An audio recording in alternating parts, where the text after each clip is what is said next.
네, 안녕하세요. 행복한 재테크 진행의 박보경입니다. 100세 시대를 살아가는 여러분의 행복한 노후를 위해서 오늘도 다양한 부동산 얘기로 저희 가득 채워놨습니다. 끝까지 저희와 함께해 주시고요. 방송 보시면서 나의 소중한 자산, 부동산 관련해서 궁금한 내용 있으시다면 아래 번호로 전화 주십시오. 1544-8520 저희 지금 활짝 열어놨으니까 많은 분들의 참여 기다리고 있겠습니다. 자, 행복한 재테크 오늘 순서 지금부터 시작하겠습니다. 함께 하실 전문가부터 만나보시죠.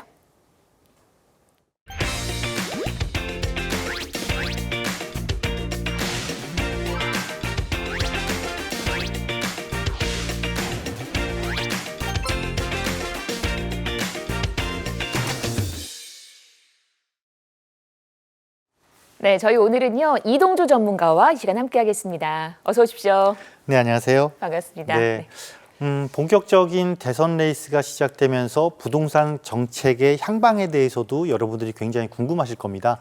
하지만 여러분들 곁에는 저희 행복한 재테크가 있지 않습니까? 저희 행복한 재테크를 잘 시청하시면은 이런 부동산 정책들이 어느 방향으로 흘러갈 것인지에 대해서 자세하게 짚어드릴 테니까요. 지금부터 또 1시간 동안 집중해 주시길 바라겠습니다. 네, 그 흘러가는 방향으로 우리도 방향을 잘 잡고 가야 될 것 같습니다. 함께해 주시고요. 자, 이제 저희가 시장의 흐름 이슈부터 체크를 해보도록 할 겁니다. 오늘 준비된 첫 번째 이슈 확인을 할게요. 30년이라고 하면 이제 계란 한 판이 생각이 나고요. 네. 서울에 30년이 넘은 아파트가 또 늘어나고 있다고요. 네, 그렇습니다. 네. 이렇게 한번 생각해 보시면 돼요, 여러분. 우리나라가 급격하게 도시 성장을 하는 시대가 있죠. 네. 그건 이제 80년대에서 90년대 사이인데 네. 그때 도시가 급격하게 성장을 하면서요. 어떤 변화도 있었냐면 중산층도 굉장히 많이 늘어나죠. 그러니까 중산층들이 주택 수요를 굉장히 요구하게 됩니다. 그러면서 집중적으로 이 수요에 맞추기 위해서 집중적으로 이 아파트 공급이 이루어지죠. 대표적인 것들이 강남이라든가 목동, 상계, 지금 재건축이 완료되고 있는 고덕, 또 개포지구 이런 곳들이거든요. 이런 곳들이 벌써 어때요? 시간이 지나니까 80년대, 90년대니까 시간이 흐르면서 당연히 노후화가 되고 있는 거죠. 네. 그 수치를 한번 보시게 되면 이 정도로 굉장히 많습니다. 특히나 앞서 말씀드린 그 시기를 잘 생각해 보시면은 2019년 대비 서울시 통계 자료인데 2023년까지만 보더라도 올라가는 비율 보면 갑자기 급격히 늘어나잖아요. 2019년 대비하면 거의 한 46% 정도의 이 노후 아파트 비중이 올라가고 있는데 이건 시간이 흐르면 더 하겠죠. 지금은 이거보다 좀 더 올라갔습니다. 30년 이상이 조금 더 올라갔고 이걸 전체 수치로 따져보면 자, 그럼 서울의 아파트 가구 수가 약 한 165만 가구 정도 되거든요. 165만 가구 정도 되니까 이 중에 42만이면 거의 지금 4분의 1이잖아요. 4분의 1이면 간단해요. 그냥 내 집 중에 한 집이 지금 30년 이상 노후된 아파트구나. 이 이야기는 이제 노후된 아파트를 어떻게 할 것이냐라는 문제점이 대두되기 시작하고 이것을 빨리 해결해야 된다는 이제 필요성도 자꾸 필요성에 대한 목소리도 높아지는 거거든요. 다행히 정책적으로 요즘 많이 지원을 한다고 바뀌고 있죠. 정책적으로 바뀌고 있는데 한 가지 안타까운 시선도 존재를 하는 시장은 사실입니다. 어떤 시장이냐면 약간 투기적으로 바라보는 시각도 여전히 좀 존재를 하기 때문에 조금 더 현명하고 조금 더 원활한 이 정책적 지원이 요구되는 시장이다라고 보시면 되겠습니다. 네, 지금이야말로 사실 주택 공급이 절실한 상황인데 이렇게 재건축 아파트가 많아지고 있다는 겁니다. 앞으로 좀 규제도 완화되고 재건축이 활발해질 것인지 궁금합니다. 재건축 시장의 전망을 어떻게 좀 보실까요? 먼저 전망부터 보자면 저는 긍정적이다라고 놓고 봅니다. 왜냐하면 앞서 말씀드린 것처럼 이제 해결을 해야 되잖아요. 네. 노후주택을 해결을 해야 되고 특히나 최근에 이제 재건축 안전진단에 대한 기준이 바뀌었죠. 물리적 요건에서 사회 경제적 환경 요건을 조금 더 중시둬야 된다라는 걸 바뀌고 있고 또 사업성 개선에 대한 지원책도 마련되고 있고요. 이와 관련해서 관련된 지금 연구들도 지금 활발히 진행되고 있습니다. 저 또한 관련된 논문을 지금 발표를 해서 논문이 또 수록이 돼 있거든요. 뭐냐면 이겁니다. 당시 개발할 때는 계획이 조금 미비했다라는 거죠. 네. 30년 뒤, 40년 뒤까지 생각하기에는 너무 촉박했다. 따라서 그러한 문제점들을 지금 현실에 맞게 빨리 해결을 해줘야지 앞으로 더 노후화돼서 이게 슬럼화로 이어지는 것을 방지할 수 있다. 이런 것들이 지금 활발하게 논의가 되고 있으니까요. 결론적으로 이러한 활발한 논의가 되고 있다는 거는 정책이라든가 정책이 바뀔 것이고 정책이 바뀜으로 인해서 시장의 환경도 바뀔 것이다 라고 보시면 됩니다. 따라서 재건축 시장은 앞으로도 계속해서 활성화될 수밖에 없을 것이다. 언제까지? 최소한 이 30년, 40년 된 아파트들의 50% 이상의 재건축이 끝날 때까지는 계속 나갈 것이다. 거기에 대표적인 게 지금 노후계획도시 특별법이잖아요. 이런 특별법까지 제정해서 만들고 있기 때문에 재건축 시장은 좋다. 그럼 이것도 한번 생각해 보실 수가 있어요. 재건축을 못하는 단지들은 어떻게 하지? 여기에 대해서도 지금 방안을 마련하고 있습니다. 물론 준공 30년이 넘었지만 재건축을 못하는 단지도 존재를 하거든요. 이러한 단지들에 대해서는 리모델링에 대한 관련 법제들도 꾸준하게 지금 개선되고 있으니까요. 앞으로 준공이 오래된 그러니까 입주한 지 오래된 아파트들에 대해서 여러분 조금 더 꼼꼼한 분석은 필요합니다. 꼼꼼한 분석은 필요하지만 시장은 점차 투자 시장으로 봤을 때는 조금 좋아지는 상황이다라고 보시면 되겠습니다. 네. 30살이 넘은 구축 아파트 시장 분위기 살펴봤습니다. 계속해서 다음 이슈도 확인을 해볼게요. 아파트 거래가 다소 주춤하고 있는 상황이긴 합니다만 강남과 과천은 분위기가 달라요. 신고가 행진을 계속하고 있다고요. 네, 그렇습니다. 수도권 전체적으로는 조금 거래량이 이제 줄었거든요. 네. 지난 3월 이후부터 조금 줄었는데 특정한 지역들은 지금 오히려 거래량이 늘어나는 그런 상황을 발생을 했죠. 그리고 또 이렇습니다. 자, 거래량이 줄다 보면요, 당연히 신고가 거래도 줄 수밖에 없거든요. 근데 전체적으로 신고가 거래도 줄어들었는데 유독 지금 강남과 과천은 지금 늘어나고 있단 말이죠. 신고가 거래가 이렇게 늘어나고 있어요. 50%를 다 상회하고 있죠. 여기에는 뭐냐면 지역적인 선택지가 지금 확실해지고 있다. 이 이야기는 특히 뭐 볼까요? 강남 같은 경우는 그 원인이 강남은 사실 전국적인 수요자예요. 전국적인 수요자들이 관심을 갖는 곳이고 아니 근데 과천은 도대체 왜 이렇게 올라가 이렇게 관심을 두겠지만은 과천은 강남에 바로 붙어 있잖아요. 바로 인접지면서 강남의 배후 주거지 역할도 하고 있다. 또 재건축해서 입주한 단지들이 약간 고급 주거지로서의 이미지를 띠면서 여기 또한 수요자들이 집중을 하고 있다라고 보시면 됩니다. 자, 이런 현상들은 뭐냐면 결국은 집중이 포인트가 될 것이고요. 결국 우리가 요즘 대두되고 있는 양극화하고도 조금 관련이 돼 있는 부분인데 이런 양극화가 그러면 앞으로 어떻게 될 것이냐, 시간이 흐를수록 해결될 수 있을 것이냐. 제가 얼마 전에도 이것과 관련해서 국토연구원하고 회의를 했는데 전체적인 전문가들의 의견은 해결되기는 어려울 것이다. 다만 어떻게 최소화시킬 것인지를 우리가 연구하고 노력해야 된다라는 결과가 나왔거든요. 그러면 우리는 방송을 보신 시청자분들은 이런 시장을 조금 순응하시면 돼요. 순응하시고 어떻게 생각하시면 되냐면 자, 결국은 양극화가 심해진다라는 거는 지역적 선택, 그리고 그 지역적 선택에서 선도단지들에 대한 선택은 더 집중될 것이다. 그러면 이 선도단지들이 집중을 하고 가격을 상승해주는 견인 역할을 해주면은 결국 그 선도단지가 가격이 오름으로써 지역 전체가 오를 것이고요. 그 지역이 오름으로써 그 지역과 비슷한 여건을 갖춘 지역 또한 풍선 효과를 얻을 수 있을 것이다. 따라서 내가 지나치게 상급지만 고민할 것이 아니라 나의 여건에 맞게 만약에 1급, 2급, 3급지가 있다면 나는 무조건 상급지만 갈 거야라고 자꾸 주저주저 하지 마시고 1급지를 가기 위한 2급지 또는 2급지를 가기 위한 3급지 또 빨리 선택을 하셔야 된다는 겁니다. 그러니까 즉 관망하는 자세를 길게 유지하기보다는 이제는 나의 여건에 맞춰서 빠른 선택을 할 수 있는 이런 지혜가 조금 필요한 시장이다라고 보시면 되겠습니다. 네, 이렇게 시장의 흐름 정리해 드렸습니다.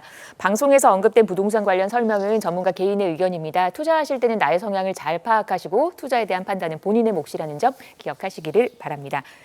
방송 보시다가 부동산 관련 궁금증 있으시다면 아래 번호로 전화 주시면 됩니다. 1544-8520 많은 분들 벌써부터 전화 주고 계시거든요. 저희 첫 번째 전화부터 연결을 해보도록 할게요. 네, 여보세요.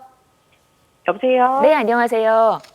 네, 안녕하세요. 네, 반갑습니다. 어떤 점이 궁금하실까요? 제가 현재 미아동에서 네. 2002년에 이제 준공된 20평대 SK 아파트에 지금 거주를 하고 있는데요. 네. 요번에 이제 리모델링을 하려고 이제 보니까 견적이 샷시 포함해서 거의 5천 정도가 나왔어요. 네. 그래서 고민이 이제 들어가는 게 이제 지금이라도 이거를 팔고 이제 대출을 이제 팔면은 이제 대출 제외하고 한 4억 정도가 나오고 현재 지금 제가 현금 자산이 있는 게 7천 정도가 되는데 네. 이제 4억 7천으로 이제 가용 자금에다가 대출을 이제 받아서 몸체크를 해야 하는지 네. 아니면 이제 다른 곳으로 조금 옮기면 좋을지가 조금 고민이 되는데 이제 만약에 이제 전문가님께서 이제 생각하시기에 옮기는 게 나은 거면 저희 아이가 지금 중학교 3학년이라 여기에 이제 3년 정도는 더 있어야 되거든요. 네. 그래서 주변에 혹시 이제 아파트 가격이나 그런 좀 메리트가 있는 데가 있으면 추천을 좀 받으려고. 알겠습니다. 네, 그러고 있어요. 네, 미아동의 SK 아파트 이제 리모델링 얘기는 나왔는데 견적은 받으셨고 생각이 많으실 것 같습니다. 그 자금으로 옮겨갈 만한 데가 있는지 저희 이동주 전문가님 바꿔드릴게요. 네. 네, 안녕하세요. 네, 안녕하세요. 네, 지금 거주하는 주택이 이제 입주한 지 좀 오래됐다 보니까 리모델링을 하려고 견적을 받으신 모양이에요. 네네네. 그러면 우리가 이제 이걸 생각해 봐야죠. 그 비용을 투입했을 때 내 거주 만족도는 높아질 수 있지만 과연 향후의 가격까지 생각했을 때 얼마나 이익이 생길 것인가. 이게 지금 고민이신 것 같아요. 맞죠? 네, 맞아요. 저희가 9년 전에 들어왔을 때 네. 3억 천에 들어왔는데 지금 현재 좀 내려서 이제 6억 정도의 거래가 되거든요. 저는 만약에 저라면 조금 갈아타지 않을까라는 생각을 좀 해보거든요. 아, 그러니까 예를 들면 이거예요. 그 비용을 들여서 내가 거주하고 있는 주택을 리모델링 하는 것보다 네네. 차라리 이주를 하면서, 그러니까 다른 곳을 옮기면서 그 비용을 투입해서 하는 게 더 낫지 않을까. 왜냐하면 이거예요. 자, 해당 단지가 가격이 오를 것이 더 그러니까 폭이 더 넓을 것이냐, 아니면 나보다 선도하는 단지들이 가격이 더 높게 오를 것이냐를 우리가 판단해야 되지 않을까요? 네. 같은 비용을 투입한다라면? 네네네. 근데 왜냐하면 이게 또 내가 아무리 내 마음에 들게 집을 수리한다고 이게 매매가에 사실 반영되지는 않아요, 나중에. 내가 공사비 5천 들였다고 5천 다 받을 수 있지는 않단 말이에요. 그러면 네. 그걸 상쇄시킬 수 있는 게 뭐냐면 내 아파트보다 좀 가격 상승 시장을 만났을 때 더 오를 수 있는 단지를 선택해야 된단 말이에요. 네. 그런데 지금 고민이 한 가지가 이 해당 지역에서 지금 무슨 말씀을 하시냐면 아이 때문에 한 3년을 더 거주하셔야 된다고 그랬어요. 그죠? 네. 그럴 때 지역을 잘 한번 더듬어 보는 거예요. 어떻게 더듬어 보셔야 되냐면 SK 아파트면 여기 한 이쪽 그 미아동 이쪽인 것 같은데 네네. 여기 보시게 되면 미아동 여기 있고 바로 기름뉴타운이랑 또 붙어 있잖아요. 그죠? 네네. 예, 기름뉴타운이랑 붙어 있고 바로 옆쪽에 보면은 재정비 촉진지구 지금 사업 진행하고 있고 그 여기는 아직 이제 아파트가 들어선 곳이 아시니까 조금 시간적인 여유가 있고 그럼 둘 중에 딱 비교를 하는 거예요. 먼저 지역적으로 공교롭게도 미아뉴타운과 기름뉴타운이 붙어 있어. 그럼 여기서부터 먼저 답을 내려보는 거예요. 자, 미아뉴타운이 가격을 선도해줘요? 기름뉴타운이 가격을 선도해줘요? 해당 지역에서. 기름이 올라가야 다음으로 미아가 올라가죠. 네네네. 자, 이것도 한번 생각해 보셔야 될 것 같고, 그래서 첫 번째는 그러면 내가 기름뉴타운 쪽을 한번 눈여겨볼까? 이렇게 한번 보실 수가 있을 것이고, 또 이거 여기서도 특징이 갈려요. 기름뉴타운과 미아뉴타운 각각의 선도단지가 있을 거예요. 이 선도단지를 보면은 기름뉴타운이야 당연히 최근에 입주한 곳이 선도단지일 거고 미아뉴타운도 입주한 지 얼마 안 된 단지들이 선도단지일 거고 그렇지 않나요? 네네네. 네, 맞아요. 그러면 선도단지가 올라야 옆으로 자꾸 퍼지죠. 이런 식으로. 여기도 네네. 선도단지가 올라가야 자꾸 가격이 퍼져서 SK까지 넘어온단 말이에요. 네. 그렇죠.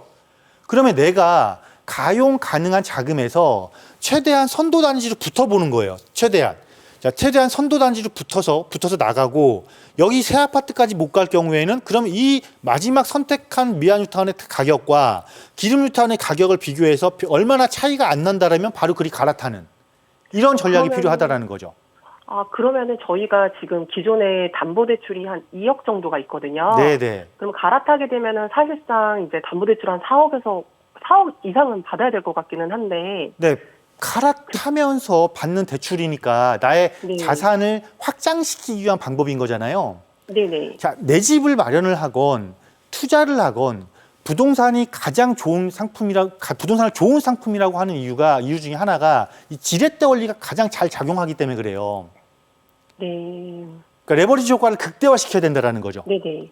그래서 그러면 네. 지금 당장 만약에 이쪽 내에서 움직이셔야 된다 그러면 여기 이렇게 제가 말씀드린 대로 한번 단지를 한번 골라 보시고요.